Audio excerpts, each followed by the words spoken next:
Having sunk quite a number of hours into Starfield, I feel like I learn something new about the game once every 5 hours or so that really just changes the way I actually play the game. Starting off with the first pretty big thing I wish I knew much earlier that makes traveling so much better when you're on a planet. So jetpacks can go vertically or horizontally depending on your key bindings. So as you can see on screen here, there's two options. For me, I have one set to space and one set to alt. Now space makes me go more vertical than horizontal. However, if I use the alt version, it shoots me forward or horizontal more than it does vertically. This is the most ideal way to explore planets. I actually did a recording showcasing just how much quicker this method is, as you can see on screen. Space, on the other hand, is better if you're trying to traverse something that's taller or combat-wise if you're trying to get above your enemies. Learning this was an absolute game changer, and I'm curious how many of you didn't know about this as well. So, little known secret about Starfield, and I just discovered it. So the hardest boss in Starfield, and it's not close, the ladder. I've been trying to beat this guy for a couple minutes now. I think we're going to reload the save. Worth a shot, though. Oh! It killed me! I told you. Hardest boss in the game. Not close. The next pretty big thing that I wish I knew when I started actually has to do with gathering resources and pretty much just using your laser. Being someone who gathers minerals all day long, I just have way too much fun with it for some reason. As well as I like using it in combat. I had a very hard time using it in combat especially. I didn't realize you can actually focus the laser. So as you are seeing on screen, you can sort of zoom in the reticle, which then actually increases the damage output of your laser, making it so you can pretty quickly just mine materials or do significantly more damage to an enemy at a quicker pace. Something of note here when you're using your laser is that you do burn through your ability much quicker, so you go from 100 to 0 and then have to regenerate it. Other than that though, I don't see a reason not to do this pretty much anytime you're using the laser. For my playthrough, I've actually been playing a researcher where I'm learning all about the different animals, all about the different planets, etc. I've had so much fun. Something I didn't realize was just how useless the zoology perk is if you're trying to gather materials from animals in a non-hostile manner. I genuinely hope someone in the comments corrects me and tells me I'm just doing it wrong. But I got this perk. Originally, I had no idea how I was supposed to be collecting these materials from the animals anyways. Then when I figured it out, you have to be so insanely close to these animals to actually collect it, that they become hostile and chase you anyways. So it makes it useless.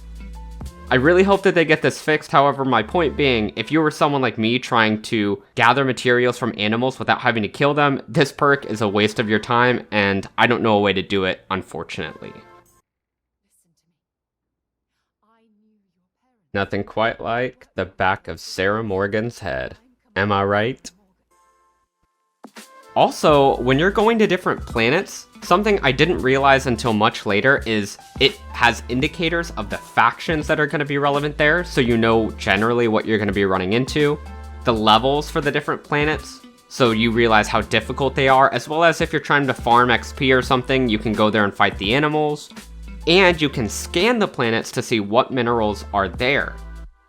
Bouncing off of that point, you can land as close to in-between biomes as possible to help get multiple mineral lands and to see different species of flora, animals, etc. at once. In my experience, it's the best option for base building, so that way you can gather multiple materials at the same time. Something else here, kind of a minor thing, if you're able to get 100% on your surveying of a planet, it does actually increase your resource excavation that you get from your different machines that you have active, which is a minor help, but it's something that I didn't realize until much later on a planet that I took forever to survey. A quick note here, if you do manage to find a survey tower on a planet, you can actually get all of the survey information from the tower if you're able to go there and find it, which is helpful if you're not really interested in spending all the time to survey a location.